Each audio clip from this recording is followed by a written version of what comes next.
अडकले होते त्यांचेही आता अपडेट आलेला आहे आणि अत्यंत महत्वाची बातमी, अतिवृष्टी नुकसान भरपाई खात्यात पैसे जमा होण्यास सुरुवात, हे काम करा आणि लगेच पैसे आपल्या अकाउंटला जमा होणार. विशेष ज्या शेतकऱ्यांनी नुकसान आपत्ती केवायसी प्रतिक्रिया पूर्ण केली आहे त्यांच्या खात्यामध्ये 19 नोव्हेंबर 2025 पासून पैसे जमा होऊ लागलेले आहेत. याची सविस्तर माहिती व पुरावा पुढील प्रतिक्रिया आपल्याला खालील प्रमाणे आपल्या चॅनलच्या माध्यमातून शिवाजी क्लासेस ऍग्रीकल्चरच्या माध्यमातून आपल्याला सर्व काही गोष्टी क्लिअर करायच्या आहेत. आता फार्मर आयडी मधून त्रुटी आहे किंवा केवायसीचं महत्व, आता याचं सर्व आपल्याला फार्मर आयडी नेमकं फार्मर आयडी मुळेच पैसे आले नाही किंवा केवायसी न केल्यामुळे पैसे आले नाहीत याची सुरुवात आपण करूया. सुरुवातीला टप्प्यात अनेक शेतकऱ्यांचे केवळ फार्मर आयडी वरच अतिवृष्टी आणि रब्बी हंगामाचे अनुदान मिळाले होते, परंतु हजारो शेतकरी असे होते ज्यांना अनुदान मिळू शकले नाही. याचे मुख्य कारण खालील प्रमाणे आपल्याला बघायची आहे. फार्मर आयडी मध्ये तांत्रिक त्रुटी, म्हणजे तुम्ही फार्मर आयडी काढली पण त्रुटी आलेली आहे का नाही चेक केले नाही, फक्त फार्मर आयडी तुम्ही काढलेली आहे. आधार कार्ड आणि बँक खात्यावरील नावाचा म्हणजे नावामध्ये बदल, म्हणजे याच्यामध्ये नावामध्ये जर बदल असेल बँक अकाउंट मध्ये आणि आधार कार्डामध्ये जर नावामध्ये बदल असेल तरीही तुमच्या अनुदानापासून तुम्ही वंचित राहू शकता. इतर तांत्रिक अडचणीमुळे यादीत नाव असूनही पैसे जमा न होणे याचे पण कारण असू शकतं. या समस्येवर तोडगा म्हणून शासनाने संबंधित शेतकऱ्यांना विशिष्ट क्रमांकाचे VK नंबर वापरून केवायसी करण्याची सूचना दिली होती.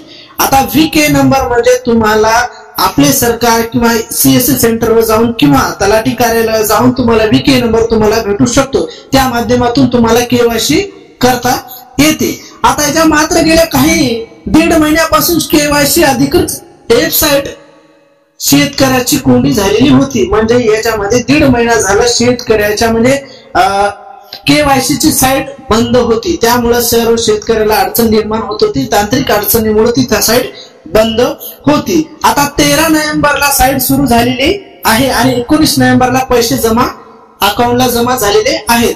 शेतकऱ्याच्या प्रत्यक्ष अखेर पूर्वविराम मिळालेला आहे, म्हणजे जे शेतकरी आपली वाट बघत होते त्यांना आता पूर्वविराम मिळाल्याची सूचना मिळाली आहे. 13 नोव्हेंबर 2025 रोजी बंद असलेले केवायसी वेबसाईट सुरू झालेली आहे. जागृत शेतकऱ्यांनी 13 नोव्हेंबरला आपली VK नंबरवर आपली केवायसी पूर्ण केलेली आहे. आता ज्यांच्या खात्यामध्ये 19 नोव्हेंबर 2025 कालपासून अनुदानाची रक्कम येण्यास सुरुवात झालेली आहे. लाभार्थ्यांना मिळालेल्या रकमेचे उदाहरण, एका शेतकऱ्याला बांधवाने 13 नोव्हेंबर रोजी केवायसी केली होती, त्याच्या खात्यामध्ये 19 नोव्हेंबर रोजी अतिवृष्टीच्या अनुदानाचे 3,485 रुपये जमा झाले. तसेच त्यांच्या वडिलांच्या खात्यावर देखील 2,465 रुपये जमा झाले होते. याचाच अर्थ प्रतिक्रिया वेगाने सुरू झालेली आहे. केवायसी केल्याच्या नंतर 13 नोव्हेंबरला केवायसी केली आणि 19 नोव्हेंबरला त्यांच्या अकाउंटला पैसे जमा झालेले आहेत. रब्बी अनुदान आणि केवायसीचा संबंध कशा संबंधित आहे, म्हणजे अतिवृष्टीचा आणि रब्बी अनुदानाचा याच्यामध्ये कशा पद्धतीने संबंध आहे आपल्याला बघायचं आहे.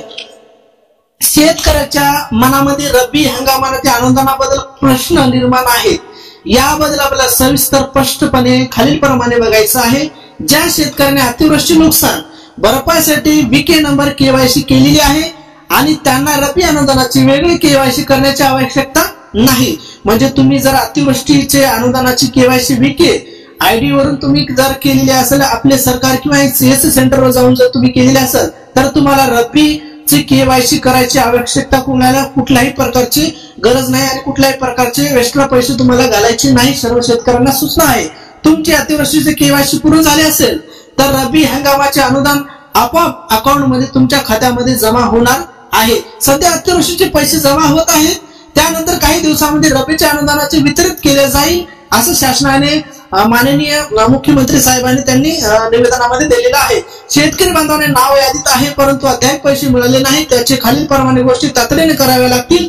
तुमची केवायसी पूर्ण झाली आहे किंवा नाही याची खात्री तुम्हाला CSC सेंटर किंवा आपल्या सरकारी आयुक्त जाऊन तुम्हाला चौकशी करायची आहे. जर केवायसी बाकी असेल तर 30 नोव्हेंबर अंतिम पूर्ण करण्याची बंधनकारक राहील, म्हणजे तुमची 30 नोव्हेंबर पासून पर्यंतच तुम्हाला डेट आहे, त्याच्यानंतर तुम्हाला कुठल्याही प्रकारची केवायसी करता येणार नाही. केवायसी करण्यासाठी तुमच्या जवळच्या माहिती सेवा केंद्रावर किंवा सीएससी सेंटरवर जाऊन VK नंबरद्वारे प्रतिक्रिया पूर्ण करावी। लक्षात ठेवा 30 नोव्हेंबर ही अंतिम मुदत देण्यात आलेली आहे। त्यानंतर KYC न केल्यास हक्काच्या अनुदानापासून तुम्हाला वंचित राहू शकता।